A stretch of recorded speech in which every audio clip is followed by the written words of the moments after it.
सुरेश के दो बेटे थे, भीरू और धीरू। वो अपनी आखिरी वक्त में अपने बिस्तर पर था और उसके दोनों बेटे उसके पास आंखों में आंसू लिए बैठे थे। पिताजी, आप चिंता मत कीजिए, मैं और धीरू है ना, हम आपको कुछ नहीं होने देंगे। हाँ पिताजी, आप बस आराम कीजिए, डॉक्टर अभी आता ही होगा। मेरे बच्चों, मेरा अंतिम समय आ गया है। तुम दोनों मेरी बात ध्यान से सुनो।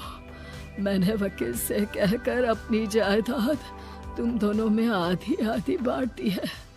मेरे जाने के बाद तुम दोनों मिलकर रहना, एक दूसरे के सुख दुख में साथ देना। तुम्हारी माँ की भी यही इच्छा थी। जी पिताजी, आप जैसा कहेंगे हम वैसा ही करेंगे। जी पिताजी, आप जैसा कहेंगे हम वैसा ही करेंगे। और सुरेश उन्हें छोड़कर चला जाता है। अरे धीरू भाई, मैं तुझसे कहना चाहता था कि मुझे व्यापार बढ़ाने के लिए कुछ रुपयों की जरूरत है। अब पिताजी के जाने के बाद हम दोनों ही एक दूसरे का सहारा है। पिता के जाने के कुछ दिनों के बाद दोनों भाइयों की जिंदगी धीरे धीरे सामान्य हो जाती है। दोनों भाई अब अपना अपना व्यापार संभाल लेते हैं। दोनों एक ही घर में तो रहते हैं, लेकिन अब उनके रिश्ते में पहले जैसी बात नहीं रहती। भीरू शुरू से ही लालची था, इसलिए सुरेश ने पहले ही उन दोनों में प्रॉपर्टी का हिस्सा बांटकर लड़ाई की गुंजाइश खत्म कर दी थी। लेकिन पिताजी के जाने के बाद भीरू का लालच बढ़ने लगा। हाँ भैया, आप बताइए कि मैं आपकी किस तरह से मदद कर सकता हूँ। मुझसे जो बन पड़ेगा मैं करूँगा। अच्छा तो भाई, तू ना मुझे अपनी गाय दे दे। वैसे भी तू पढ़ा लिखा मॉडर्न लड़का है, भला तू गाय का करेगा क्या? लेकिन इससे मेरी ना बहुत मदद हो जाएगी। ठीक है भैया, आखिर भाई ही तो भाई के काम आता है। आप ले लीजिए मेरी गाय और उसे बेचकर आप उन रुपयों को अपने व्यापार में लगा लेना। बस फिर क्या था, भीरू अपने लालच की वजह से आए दिन धीरू से किसी न किसी बहाने पैसे या कीमती सामान ऐंठता रहता और बेचारा सीधा साधा धीरू उसकी मदद कर दिया करता। इसी तरह 2 साल बीत जाते हैं और दोनों भाई शादी कर लेते हैं। शादी होने के साथ ही अपनी बीवी के कहने पर भीरू अपना हिस्सा अलग कर लेता है। अब दोनों भाई अलग अलग रहने लगते हैं। अरे साधना, ये देखो, मैंने आज ही एक बड़ी डील साइन की है। ये शहर का सबसे बड़ी फैक्ट्री का मालिक है। इसके साथ व्यापार करके मेरे व्यापार में दिन दुनी रात चौगुनी तरक्की होगी। लेकिन इसकी बस एक ही शर्त है, अगर इसे हर हफ्ते सामान की पेमेंट नहीं दूंगा तो मुझे इसे जुर्माने के तौर पर बहुत बड़ी रकम देनी होगी। ये तो बड़ी ही चिंता की बात लगती है जी। अरे चिंता कैसी, मैंने पहले ही हिसाब लगा लिया है। मैं इसे हर हफ्ते पेमेंट भी दूंगा और एडवांस पे ऑर्डर भी, तो फिर चिंता काहे की। पास से गुजर रहा भीरू उन दोनों की सारी बातें सुन लेता है और फिर, अरे राधा, सुनती हो? उस धीरू ने आज एक बहुत बड़ी डील साइन की है। ये सुनकर ना मुझे बहुत बुरा लग रहा है। भीरू उसे सारी बात बताता है। तो ऐसे हाथ पे हाथ रख के गुस्सा करने से क्या होने वाला है? आप तो उस डील की कमजोर कड़ी जानते ही हैं, तो मारिए हथौड़ा। अगले दिन धीरू के घर में चोरी होती है और उसमें उसके वो रुपए भी चले जाते हैं जो धीरू डील के मुताबिक क्लाइंट को देने वाला था। फिर शर्त के हिसाब से धीरू को जुर्माने की रकम देने के लिए अपना घर गिरवी रखना पड़ता है और उसका व्यापार भी बंद हो जाता है। सुनिए जी, आप दिल छोटा मत कीजिए। आप कोई ऐसा बिजनेस कीजिए जिसे आप जल्दी से जमा सके और कम पैसों से भी शुरू कर सके। आप फल सब्जियों का व्यापार शुरू कीजिए। तुम ठीक कहती हो, मैं कल से ही मंडी जाकर सब जानकारी लेकर आता हूँ। उधर भीरू और राधा धीरू की बर्बादी की खुशियां मनाने में लग जाते हैं और इधर धीरू खूब मेहनत करके फिर से अपनी आर्थिक हालात पटरी पर ले आता है। लेकिन फिर एक दिन, अजी सुनती हो, तुम यहाँ पर उसके बर्बाद होने की गलत फहमी में खुश हुए जा रहे थे और तुम्हारे भाई का फल सब्जियों का व्यापार बड़ा अच्छा चल निकला है। मैं अभी बाजार में उसकी दुकान देख कर आ रही हूँ।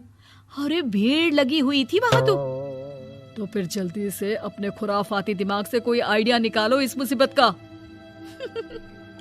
आइडिया तो बहुत अच्छा है मेरे दिमाग में। अपने भाई से कह के इसके गोदाम में चूहे डलवा दूंगी, फिर देखना नजारा। राधा की चालाकी से धीरू का ये काम भी ठप हो जाता है। अब धीरू और उसकी पत्नी के लिए उधार पर जीने के अलावा कुछ नहीं बचा था। बेचारा ईमानदार धीरू अपने भाई भाभी की चालाकी की वजह से बहुत बुरे दिन काट रहा था। मैं तो बिल्कुल बर्बाद हो गया साधना। पिताजी का दिया हुआ अच्छा खासा बिजनेस संभाल रहा था, लेकिन मेरी किस्मत ने मुझे यहाँ लाकर खड़ा कर दिया। अब तो खाने के भी लाले पड़ रहे हैं। कोई नौकरी भी इतनी आसानी से नहीं मिल रही। मुझे माफ कर दो, मेरे साथ रहकर तुम्हें भी ये दिन देखने पड़ रहे हैं।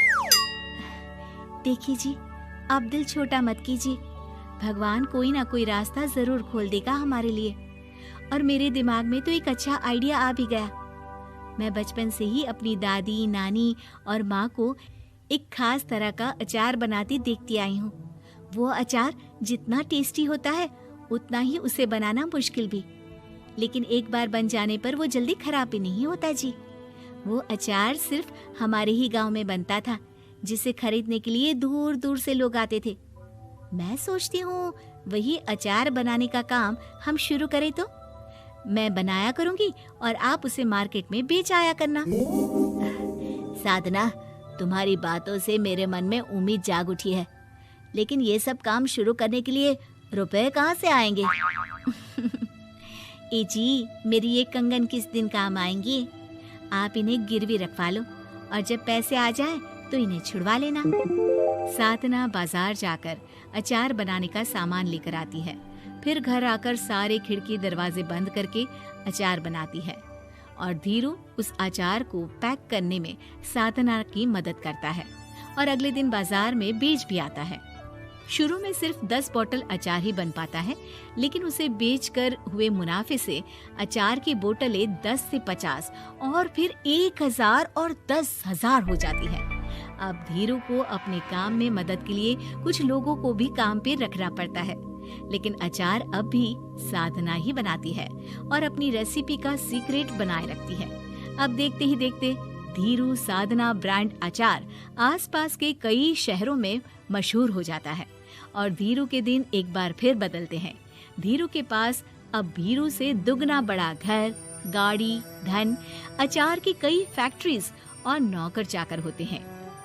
धीरू की इतनी तरक्की देखकर भीरू और राधा बुरी तरह से जल भुन जाते हैं, लेकिन अब उनके खिलाफ उनकी कोई चाल कामयाब नहीं होती। सुनिए जी, मैं ना कहती थी कि आप हिम्मत रखिए, एक दिन भगवान हमारे रास्ते जरूर खोल देगा। और देखिए जी, आज हम कहाँ से कहाँ आ गए। ये सब तुम्हारे फौलाद जैसे मजबूत मन की वजह से हो पाया है साधना, वरना एक समय मैं तो हिम्मत ही हार चुका था। तुमने न सिर्फ मेरा हौसला बढ़ाया बल्कि बिजनेस में मेरा साथ भी दिया। जहाँ एक तरफ धीरू और साधना अपनी मेहनत और हौसले से बहुत तरक्की कर चुके थे, वहीं दूसरी तरफ धीरू और राधा के लालच और धोखेबाजी की वजह से वो इनकम टैक्स वालों की नजरों में आ चुके थे। भीरू के एक घर पर इनकम टैक्स वालों का छापा पड़ता है और भीरू को काला धन जमा करने के आरोप में जेल जाना पड़ता है।